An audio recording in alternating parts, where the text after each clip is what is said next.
একবারও আলহামদুলিল্লাহ বললি না।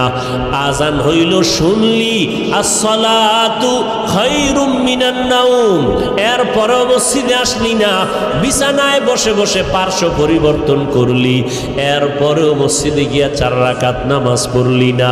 জোহরের সময় ডাকলাম আসলি না, আসরের সময় ডাক দিলাম আসলি না রে বান্দা, মাগরিবে ডাক দিলাম আসলি না, এশার নামাজেও ডাকলাম সারা দিলি না রে গোলাম। আমি আল্লাহর দেওয়া সব নেয়ামত খাইয়া আমার হুকুম তো মানলি না, বরং উল্টা আমার বিরোধিতা করলি। আমি আল্লাহ যা পছন্দ করি তুই তা পছন্দ করো না, আমি আল্লাহ আমল পছন্দ করি তুই আমল পছন্দ করো না, বরং নিজেও নামাজ পড়ো না, যারা নামাজ পড়ে তাদেরকেও পছন্দ করো না, নিজেও দাড়িটা লম্বা করো না, যারা দাড়ি লম্বা করে তাদেরকেও পছন্দ করো না, নিজেও টুপি পরো না, যারা টুপি পরে তাদেরকেও পছন্দ করো না। এরকম আছে না নাই? টুপির ভেতরে গোলমাল, টুপি নিজেও পরে না, যারা পরে এদেরকেও পছন্দ করে না, নিজেও পর্দা করে না, যারা পর্দা করে তাদেরকেও পছন্দ করে না। আল্লাহ কয় এত নাফরমানি করলি, আবার ফাঁকে ফাঁকে আমার দেওয়া নেয়ামত খাইয়া খাইয়া আলেম ওলামারা পায় ধরে ধরে নামাজের কথা বলে, আর তোরা বেঈমান আমার দেওয়া নেয়ামত খাইয়া নিমখারামের মতো আবার আলেমের বিরুদ্ধে লিস্টি তৈরি করো। আছে না নাই? ওরে তুই লিস্টি কয়বার তৈরি করবি? আমি মাওলা তো তোর লিস্টিটা ঠিক মতো টানাইয়া রাখছি, আজরাইলের কাছে চিঠি দিয়া রাখছি, যেদিন সময় হবে রুহুটা ধরে টান দিবে, তোর বাড়ি গাড়ি সব দুনিয়ায় পড়ে থাকবে, সন্তান আব্বা বলে ডাকবে, জবাব আর দিতে পারবি না। ওই 5 তলা বিল্ডিং থেকে তোরে নামাইয়া যতই টাকার মালিক হও, যমুনা গ্রুপের মালিক করোনায় আক্রান্ত হয়ে গেল, 1000 কোটি টাকা দিয়া চাইলো আমার দেহটা সুস্থ করে দাও, কেন ডাক্তার আজও পর্যন্ত পারল না। বান্দার সব দুনিয়াতে ফালাইয়া চক্ষু অন্ধ হয়ে গেল, 3টা সাদা কাপড় নিয়ে কবরের বাসিন্দা হয়ে গেল। এখন খবর নাও, যমুনার মালিকের মাইয়া ভোলারা এরা আনন্দে চিৎকার দেয়, বাবার খবর নেয় না। কথা ঠিক নেই? বাবার খবর নাই, শেষ। এখন বাবার যত টাকা পয়সা নিয়ে সব আনন্দ করে, একবারও বাবার চিন্তা অন্তরে আসে না, দোয়া করানোর চিন্তা আসে না রে বাবা। নামাজও পড়ে না, রোজাও রাখে না, বাবার জন্য একবার আলহামদু সূরা কুল হু আল্লাহ পড়িয়া দোয়াও করার ভাগ্য হয় না। এই তো দুনিয়া, এই তো টাকা, এই বাড়ি। দুনিয়াটা স্বপ্নের মতো, স্বপ্নে দেখতেছি বিলকিসের সিংহাসনে ঘুরি, ভিআইপি আকারে আমি ঘুরতেছি, মেহমান, দেশে দেশে রাষ্ট্রদূত হইয়া সম্মানের সফর করি। চোখ দুইটা যখন ঘুমের থেকে খুলে গেল, তাকায় দেখি নিজের মশারির ভিতরে হাবুডুবু খাইতেছি। ঠিক দুনিয়াটা এমন, আজকে দেখি বিল্ডিং, টাকা পয়সা, বাড়ি গাড়ি, সামনে গাড়ি পেছনে গাড়ি, ভিতরে নারী, আরো আছে মদের আড্ডা, কত পানীয়, কত আনন্দ, কত আনন্দ। ডানে আমার গার্ড, বামে গার্ড, সামনে পেছনে সিকিউরিটি গার্ড। আমার পাহারাদারের অভাব নাই, টাকার অভাব নাই, গোলামের অভাব নাই। আমি নিজের হাত দিয়া খানা খাই না, কেন? আমার হাতটা ময়লা হয়ে যাবে। আমারে খানা চাবিজ দিয়া আর একজনের মুখে তুইলা দেয়। কি কত বাহাদুরি! কিন্তু চক্ষু যখন বন্ধ হয়ে যাবে, হঠাৎ দেখবা গায়ের গেঞ্জিটা পর্যন্ত নিজের আপনজনেরা বেলেট দিয়া কাইটা রেখে দিবে। জামাটা খুলে দাও, গেঞ্জি খুলে রাখ, তাড়াতাড়ি বাজারে গিয়া নরমাল অল্প দামের কাফন কিনে নিয়ে আয়। কবর খনন কর, বাঁশ বাগানে বাঁশ খনন, বাঁশ কাট, কলা পাতা রেডি কর, গরম পানি রেডি কর, লাশটা ঘর থেকে তাড়াতাড়ি নামা। কয় বাইরে বৃষ্টি, কয় বৃষ্টি হোক, পলিথিন কাগজ দিয়ে পেঁচাইয়া বাইরে রাখ। এখন আর মরা লাশ ঘরে রাখা যাবে না। কে কয় বাইরের মানুষ? নিজের আপন জনে রাখা। নামা ঘর থেকে লাশ নামাও। বৃষ্টি বাইরে, কয় বৃষ্টি টিষ্টি বুঝি না, ওগলা পাতা আর পলিথিন দিয়ে পেঁচাইয়া রাখো। ইমাম সাহেবরে খবর দাও জানাজার জন্য। বৃষ্টি এখন কি করি, 2 দিন বৃষ্টি চলে, একটু রাইখা দেই ঘরের মধ্যে, পাহারা দাও। কয় না, যেভাবেই হোক পলিথিন উপরে দিয়া কবর খনন কর, ভেতরে কোনো রকম রাখতে পারলেই হয়, দোয়া দায়ী লাগবে না, চাপা মাটি দিয়া চইলা আয়। এখন আর এই মরা লাশের পাহারা দিতে পারবো না। শুধু তাই না, করোনায় দেখাইয়া গেল, কয়েক মাস আগে তোমরা তো ফেসবুক শরীফের ভেতরে দেখেছো, এই যে ঢাকা বাড্ডা থানার ভেতরে আজদাহা 2টা সন্তান, মহিষের মতো 2 সন্তান, বাবা লেখাপড়া শিখাইয়া গেল, বাবা টাকার অডেল সম্পদ রেখে মরে গেল। সন্তানেরা বাবার সম্পদ নিয়ে 24টা ঘন্টা ঝগড়া করলো, বাবার লাশটা পড়ে রইল, দাফন করার সময় পাইল না। 2 সন্তান, বাবার টাকা পয়সা নিয়ে ঝগড়া, বাবার লাশ দাফনের ফিকির নাই। এমন কুলাঙ্গার সন্তান জন্ম দিয়া কি লাভ হবে? আর এমন কুলাঙ্গারের বাবা দাবি করে কি লাভ? যেই সন্তানের মানুষ বরদোয়া করে, এই সন্তানের বাপ হইয়া লাভ কি হবে? এমন সন্তান জন্ম দিয়া কি লাভ হবে? একটা সন্তান যদি এমন হইতো, যেই সন্তানের আদর্শ দেখে আরো 10টা সন্তান ভালো হয়ে গেছে, যেই সন্তানের আখলাক দেখে স্কুলের বহু সন্তান আখলাক কলা হয়ে গেল। স্কুলে ঠিকই পড়ে, কলেজে পড়ে, কিন্তু নামাজ ছাড়ে না, কারো সাথে খারাপ ব্যবহার করে না, এমন ছাত্র কলেজ স্কুলে আছে না নাই? যুবক দেখা হইলি হুজুরের দেখে আগে সালাম দেয়। ওই সেদিন একটা ছেলে গেছে আপনাদের এই এলাকার, বাবা কোটি কোটি টাকার মালিক, কিন্তু আলহামদুলিল্লাহ ছেলেটা 1 ওয়াক্ত নামাজ বাদ দেয় না, কোরআন শরীফ পড়ে, স্কুল কলেজের পড়াও ঠিক রাইখে আবার আরবি লাইনের পড়াটাও পড়ে। এই সন্তান ও আজীবন স্কুল কলেজে পড়লেও তো সেলিউট দিব, ধন্যবাদ দিব, কলিজা খুইলে দোয়া আসবে, বরদোয়া আসবে না। আল্লাহ গো, এই যুবকের তুমি কবুল করে নাও। এমন একটা যুবক আমার সোনার বাংলাদেশে যদি কোনো জেলার এসপি হয়, ওই যুবকের এসপি গিরিটা চলবে, স্বর্ণের অক্ষরে ইতিহাস হয়ে থাকবে।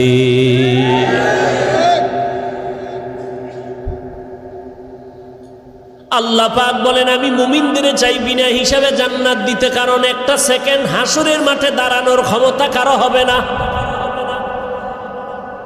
আর যারা গুণমুক্ত হইয়া তওবা নামের দরজা দিয়ে ঢুইকা কবরে যাবি রে বান্দা, কিয়ামতের ময়দানে আল্লাহ ডাকবে না, আয় সূর্যের গরম মাথায় লাগাইস না, সইতে পারবি না।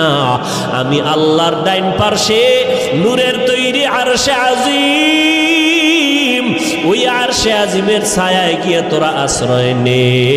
একটু পরে মোহাম্মদ যাবে জান্নাতের তালা খুলতে। গুনাহমুক্ত যদি পিছনে গুনাহ করে ফেলছি, শয়তানের ধোকায়, নফসের ধোকায়। এরে যুবক, মানুষের অন্তরে অনেক শখ থাকে। শখ কি? কয় আমি পার্কে যাবো। আল্লাহ কয় গেছো তো, এবার ফিরে যা। মনের ভেতরে তোর শখ ছিল তুই আড্ডা দিবি, নারীদের নিয়ে দিছো, এবার তওবা কর। মনের ভেতরে তোর শখ ছিল বিড়ি টানবি, গাঞ্জা খাবি, খাইছো, এবার তওবা কর। না হয় মহামারী তোরে এমন ভাবে আটকায় দিবে, মাকে মা বলে ডাক দেওয়ার টাইমও ভাবি না। রাতের বেলা মোবাইল চালাইয়া ঘুমাবি, সকাল বেলা মা আইসা দেখবে সন্তান জমিনে আর জিন্দা নাই। ও আল্লাহর বান্দারা, আমরা যারা টুপি পরলাম, দাড়ি রাখলাম, নামাজ পড়ি, পর্দা করি, হালাল খাই, কোরআন পড়ি, বলেন এই জমিনের মধ্যে কত বিধর্মীরা ইসলামের দুশ্মনী করে। কোরআন বন্ধ হয়ে যাক, মসজিদে তালা দেয়া হোক, মাদ্রাসা বন্ধ হয়ে যাক, ওয়াজ মাহফিল বন্ধ করে দাও, এমন চক্রান্ত নিয়ে বিধর্মীরা কাজে লিপ্ত হয়ে আছে। কেমনে মাহফিল বন্ধ করা যায়, মুসলমানের আওয়াজ বন্ধ করা যায়, মাদ্রাসা বন্ধ করা যায়, হাফেজ কোরআন বন্ধ করা যায়, মাহফিল বন্ধ করা যায়। এত দুশ্মনের মাঝেও আবার একদল তাদের সাথে গিয়ে তাল মিলায়, ইসলামের ব্যানার লাগাইয়া এরা ওই মুনাফিক বেঈমানের সাথে গিয়ে তাল মিলায় কয়, ঠিকই আপনাদের পদক্ষেপ ঠিক আছে, এত ভালো ভালো না, তাবলিগে গিয়া লাভ নাই, তাবলিগটা বন্ধ করে দাও, চরমনে গিয়া লাভ নাই, চরমনাই বন্ধ করে দাও, কোনো পীরের কাছে গিয়া লাভ নাই, আহলে হক পীর মাশায়েখের দরজায় তালা লাগাও, ওয়াজ মাহফিল বন্ধ করে দাও। এইরকম একদল মুনাফিক বেঈমানের সাথে তাল মিলাইয়া তাবলিগে যাইও না, চরমনাই যাইও না, দেওবন্দি কওমি মাদ্রাসায় যাইও না, ওই ওয়াজ মাহফিলে এদের সামনে বসবা না, আবু হানিফার মাযহাব অনুযায়ী চলিও না। এই রকম বলনেওয়ালা অন্তর খারাপ মানুষ আছে না নাই? আমি বলি ভাইজান, আপনি কেন এগুলো বলতেছেন? ঠিক আছে, আমি মূর্খ, মূর্খ হিসাবে একটা প্রশ্ন আপনাকে করি ভাইজান।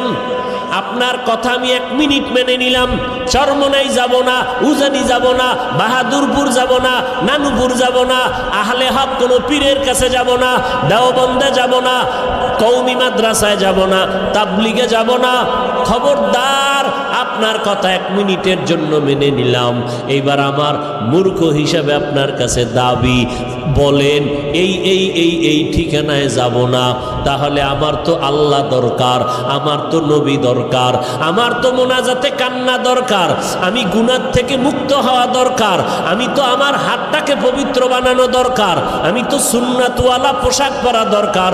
বলো এই এই ঠিকানায় যাব না, নতুন একটা ঠিকানা দাও, যেখানে গেলে বয়ানে কান্না আসবে, দিলটা নরম হবে, আখেরাতের কথা স্মরণ হবে, দাড়ি বিহীনওয়ালা দাড়িওয়ালা হয়ে যাব, সুদখোরওয়ালা সুদ ছেড়ে দিব, বেপর্দাওয়ালা পর্দা করব, আল্লাহর নবীর সুন্নতের মালাটা গলায় লাগাবো। এমন একটা ঠিকানা আমাদের বলে দাও। এরা এদিকেও যাইতে দেয় না, ঠিকানাও নতুন দেয় না। তাহলে আমরা বুঝতেছি এরা আসলে আমাদের কল্যাণ চায় না, এরা বিধর্মীদের পা চাটা দালালি করে।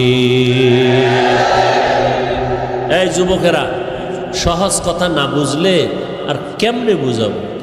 তাবলিগে যাব না, চরমনাই যাব না, আবু হানিফারে মানব না, কওমি মাদ্রাসায় যাব না, দেওবন্দির কাছে যাব না, সব ছেড়ে দিব। তবে কোথায় যাব? ঠিকানা দাও আলাদা, যেখানে গেলে দাড়ি উঠবে, টুপি উঠবে, দাড়ি উঠবে, পাগড়ি উঠবে, কান্না আসবে, আমল হবে, মা বাবার খেদমত করতে পারবো, আকীদা ঠিক হবে, এরকম একটা ঠিকানা দাও। ঠিকানাও দেয় না, ঠিকানাও। আর এরকম ঠিকানা আমরা তো দেখিও না, যে চরমনাই, তাবলিগ, দেওবন্দি, কওমি, উজানি, বাহাদুরপুর, নানুপুর, হক্কানি পীর মাশায়েখ ছাড়া বন্ডটন্ড যেটি আছে, এদের কাছে গেলে যে দাড়ি উঠবে, কান্না আসবে, এরকম একটা জায়গাও বাংলাদেশে আমি দেখি না। বরং তাবলিগে আসিল, একটু আমল টামল করছে, ঠিকানা হারাইয়া উল্টা পাল্টা দৌড়াইয়া কয় তাবলিগ করা শিরিক। দাড়ি ছোড়ো কেন? কয় মওদুদি সাহেবের ফতুয়ায় আছি, এখন মদিনার ফতুয়ায় নাই। কি আমল টামল ছাইরে দিস? আগে একটু নফল টফল পড়তাম। না না না, নফল নাই। আরে নফল পড়ব মিয়া, আমগো হুজুরে কইছে বিতির নামাজও লাগে না, ব্যাস। অমুকে কাফের, অমুকে মুশরিক। আরে বাপরে বাপ, এটা কাফেরের কন্ট্রাক্টারই লইছে,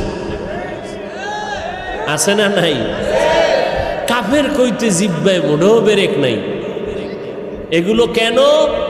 আল্লাহর ভয় অন্তরে না থাকলে এগুলো হয়। আরে আমরা আমগো বিপরীত লাইনে যারা আমগো খালি গালি দেয় মোহাব্বতে বিসমিল্লাহ সারা, পাঁচকল্লি ছিঁড়ে ফেলে দাও, এটা মুসলমানের টুপি না। এইভাবে বলার পরও আমরা কখনোই অশালীন কথা বলি নাই, বলছি।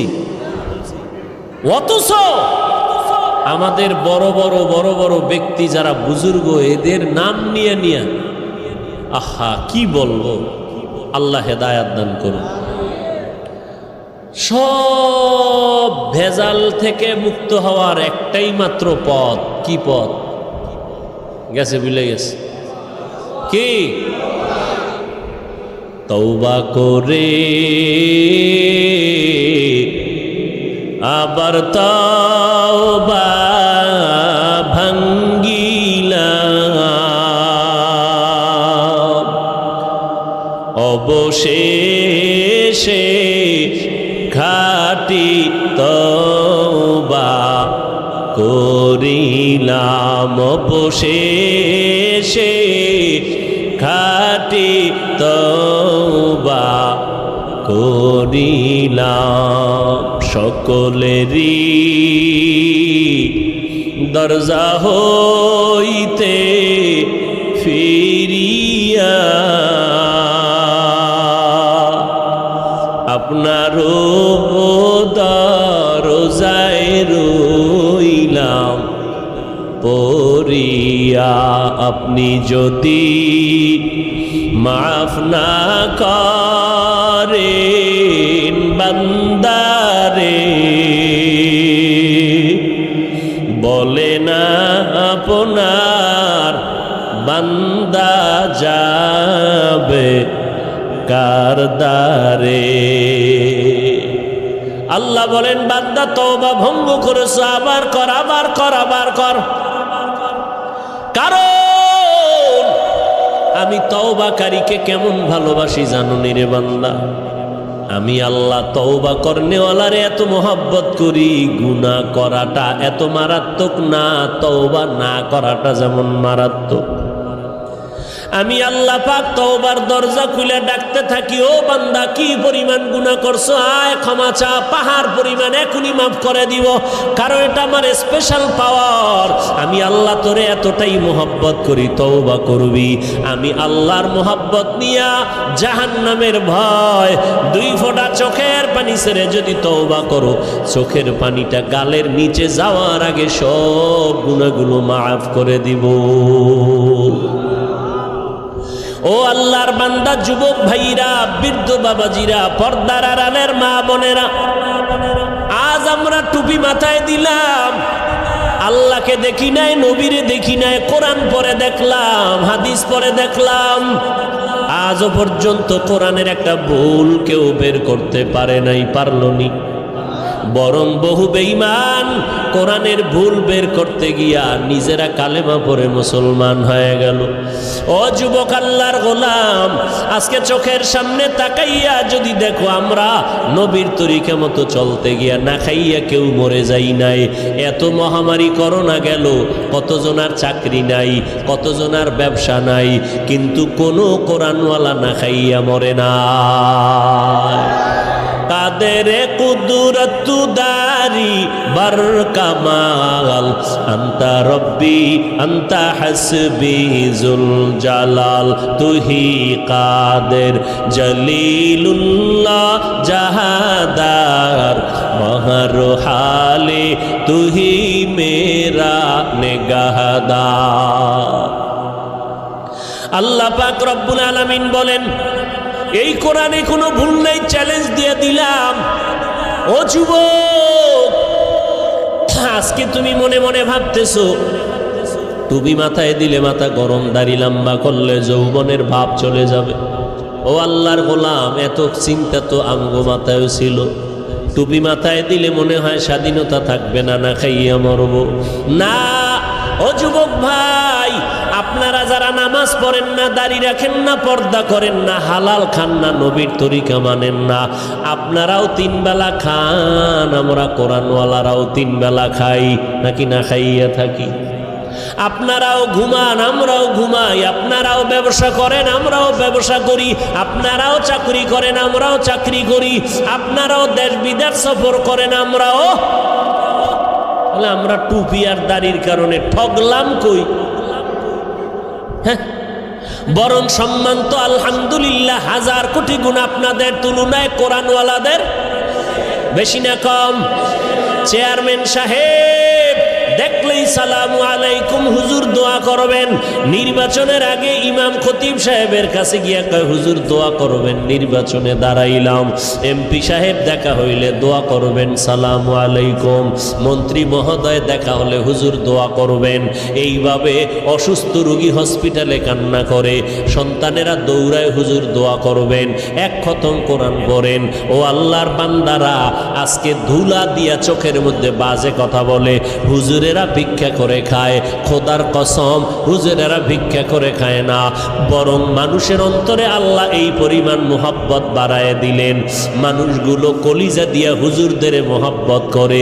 একটা গাছে ভালো ফল হয়, কয় বড় ফলটা হুজুরের দিয়া দিমু, ইমাম সাহেবরে দিয়া দিমু। ভালো খানার আয়োজন করে, বলে ইমাম সাহেবরে দাওয়াত দাও, হুজুরের টাকা দাও, হাদিয়া দাও। এই হুজুরের প্রতি মায়া মোহাব্বত অন্তরে বাড়াইলেন কে? হুজুরেরা কাউকে বলে না আমারে 5 টাকা দাও, 10 টাকা দাও, না খাইয়া মরে গেলাম, না, বরং আল্লাহর কাছে দোয়া করে। আর আল্লাহর বান্দারা টাকা নিয়ে মাদ্রাসায় গিয়ে কয় হুজুর 10টা এতিম ছেলের এক বেলা খানা খাওয়াইতে চাই, কি লাগবে? এই লাগবে বলে দিয়া দিলাম। আমার আম্মা জান অসুস্থ, একটু দোয়া করবেন। সম্মান তো দুনিয়ার লাইনেও কম নাই। এত দুশ্মনের মাঝে কোরআনওয়ালা টুপিওয়ালারা যদি এত সম্মান পায়, আখেরাতের ময়দানে একক ক্ষমতা থাকবে আমার আল্লাহর। ও বান্দা বলো, সেই দিন কোরআনওয়ালার সম্মান কেমন হবে? এগুলো বুঝানোর কোনো ভাষা নাই। এরে নবীর উম্মত, এ কোরআনওয়ালার দাম কত? জীবনে মাদ্রাসায় পড়ে নাই, তাবলীগের সময় লাগাইছে। এসপি সাহেব, এখন তার মর্যাদা বেড়ে গেল। মন্ত্রী মহোদয় নামাজ পড়ে, দাড়ি রাখলো, কি ব্যাপার? কয় কোরআনওয়ালাদের সোহবত লাগাইছি, মন্ত্রী মহোদয়ের দাম বেড়ে গেল। মানুষ সম্মান করে, সবাই শ্রদ্ধা ভক্তি করে, মরিয়া গেল সবাই তার জন্য দোয়া করে। এরে নবীর উম্মতের দল, স্কুলের মধ্যে যেই ছাত্রগুলো নামাজ পড়ে, 2-1টা অন্তর খারাপ বলা ব্যতীত সবাই দোয়া করে। যেই সমস্ত ছেলে মেয়েরা আড্ডা দেয়, কি দেয়? আড্ডা দেয়, গান বাজনা করে। যেই ছেলেটা ক্লাসের মধ্যে একটু পর্দা, একটু নামাজ, এদিকে মাইল বেশি, এ মেয়েরাও কয় খবরদার, এই ভাইরে ডিস্টার্ব করিস না, ও তো আমগো আড্ডা আইতে চায় না, ওর কায়দায় থাকতে দে। কথা ঠিক নেই? আল্লাহ পাক দেখায় দিলেন, এরে গোলাম একটু নজর করে দেখো, তোমরা টুপিদারি রাখবা না কেন? বলো কেন? কি সমস্যাটা কোথায়? ব্যবসা চলে যাবে। কই, টুপিদারিওয়ালারাও তো কোটি টাকার মালিক, ব্যবসা করে। তুমি কেন বলবা টুপিদারি রাখলে নবীর তরিকায় চললে পারি না? স্বাধীনতা কই? নবীর তরিকাওয়ালাদের তো স্বাধীনতা নষ্ট নাই, যেখানে সেখানে বেড়াইতে যায়, সফর করতেছে, কোনো দিক থেকে তো পেছনে নাই। তুমি কেন নবীর তরিকা মতো চুলটা রাখবা না, দাড়িটা রাখবা না, পর্দা করবা না? এবার আসো আর একটা লাইনে তাকাও। তোমার আমার মতো যুবক র্যাব আর্মি পুলিশ বিডিআরের চাকরি করে, দাড়িওয়ালা নামাজি আছে না নাই? বিবেকটাকে জিজ্ঞেস করো, বাবা তুমি কেন পারবা না? তোমার আমার মতো যুবক রাস্তায় গাড়ি চালায়, দাড়িওয়ালা নামাজি ড্রাইভারের অভাব নাই। আজান হয়ে গেল, গাড়িটা ব্রেক কইরা মসজিদে দাঁড়ায় গেল। মুক্তাদ সব ড্রাইভার, হেল্পার, কন্ট্রাক্টর, যাত্রীরা পর্যন্ত নামাজ আদায় করে মসজিদে। হাইওয়ে রোডে ঘুরলে দেখবা, যাইবার সময় দেখবা নামাজের টাইমে গাড়ি রাস্তায় দাঁড়ানো, লাইন দিয়ে দাঁড়ায় গেছে সব যাত্রীরা নামাজের, ড্রাইভার নামাজে চলে গেল। এরে নবীর উম্মতের দল, তোমার আমার মতো যুবক দেখো, ময়দানে কৃষিকাজ করে, দোকানে কর্মচারী, নামাজদারিওয়ালার অভাব নাই, এক বেলার নামাজও বাদ দেয় না। রিক্সা চালায় বান্দা, কোমরে গামছা বান্দিয়া এত কষ্ট করে, এক বেলার নামাজও বাদ দেয় না। না খাইয়া থাকবে, তারপরও কোনোদিন হারাম খাবে না, সুদ খাবে না, লোন উঠাবে না। ও আল্লাহর বান্দা, তারা যদি পারে তোমরা কেন পারবা না? বাহাদুরি বাহাদুরি ভাব। মনে মনে ভাবতেছো হুজুরেরা তো আসলে ফকির, এরা তো গরিব। আসলে না, আমরা গরিব না, কারো কাছে ভিক্ষা করে আমরা চলি না। তুমি যদি একটু জ্ঞান খাটাইয়া তদন্ত করো, তোমার বাবার যে এত টাকা পায় কই, তুমি যদি তদন্ত করে দেখবা, হয়তো তোমার বাবায় জাকাতটা ঠিক মতো দেয় না, তোমার বাবায় হালাল হারাম মিশ্রিত কইরা ব্যবসা করে, তোমার বাবায় জুলুম কইরা কইরা টাকা পয়সা নেয়, অথবা সরকারের টাকা চুরি কইরা এরপরে নিজের পুঁজি বাড়ায়। ও বাবা, দেখবা তোমার বাবার থেকে ডাকাত আর কেউ নাই। হুজুরেরা চোর না, ডাকাত না, বরং তুমি খোঁজ নিয়ে দেখো হালাল ভাবে ব্যবসা কয়জনে করে, হালাল ভাবে চাকরি করিয়া কে কয়তলা বিল্ডিং করেছে, একটু নজর করে দেখো। কোন হুজুরকে তোমরা ছোট মনে করিও না। আসলে এগুলো ছোট মনে কইরা কি বুঝায়, তোরা হুজুর হবি না, এইটা বুঝানোর জন্য একটা চাপা দিল। হুজুরদের উপরে দোষ চাপাইয়া চায় আমার যুবক সমাজ যেন হুজুর না হয়। কি হবে? ডাকাত, সন্ত্রাস হবে, সন্ত্রাস, কলম চোর, সরকারের টাকা চোর, আর লেখাপড়ার জীবনে হবে বিদ্যা চোর। কি চোর হবে? যেই বিদ্যা পড়িয়া শিক্ষিত, বড় দামি চেয়ারে বসে, সেই শিক্ষার পাতা চিরা চিরা জুতার ভিতরে ঢুকায় নকল। আছে না নাই? বিদ্যার সাথে এখনই যদি বেয়াদবি হয়, এই সন্তানের দ্বারা আদর্শ সমাজ গঠন হবে না। ও আল্লাহর বান্দারা, যদি বাহাদুরি বাহাদুরি ভাব দিয়া হুজুরদের বিদ্যাঙ্গুলি দেখাইয়া বলো টুপি পরব না, দাড়ি রাখবো না, নামাজ পড়ব না, দেখি কে কি করে, আল্লাহ কয় নবী জানায়া দেন ওরে করব কি হুজুরে করবে না, আমি আল্লাহই করব। যদি সীমা বেশি লঙ্ঘন করে আমি দুনিয়াতেই ধরবো, ওর কিডনি নষ্ট করে ফেলবো, ওর হাত পাও নষ্ট করে ফেলবো, আমি আল্লাহ ওরে অসুস্থ বানাইয়া বিছানায় ফালায় রাখবো, এমন রোগ দিব যেই রোগের চিকিৎসা কোনো কেউ ডাক্তার করতে পারবে না, আমি আল্লাহ। এরপরে স্থায়ী ধরাটা দেব মরার পর। কেমন? ওই কবরে যেদিন সাদা কাপনের প্যাকেট হইয়া যাবি রে বান্দা, কে পীর সাহেব, কে মুরিদ, কে বাবা, কে সন্তান, কে ডাক্তার, কে রোগী, ভেদাভেদ নাই। ওই কবরে যদি বান্দা যাওয়ার পর ডানে বামে উপরে নিচে সামনে পেছনে মাটি আর মাটি, অন্ধকার, পাড়াইয়া পাড়াইয়া মাটি দিল, মাথার মুষ্টি পায়ের মুষ্টি খোলা, দুইজন ফেরেশতা কবরে আসবে তিনটা প্রশ্ন করার জন্য। রবের পরিচয় দাও, ধর্মের পরিচয় দাও, রাহমাতুল লিল আলামিনের পরিচয় দাও।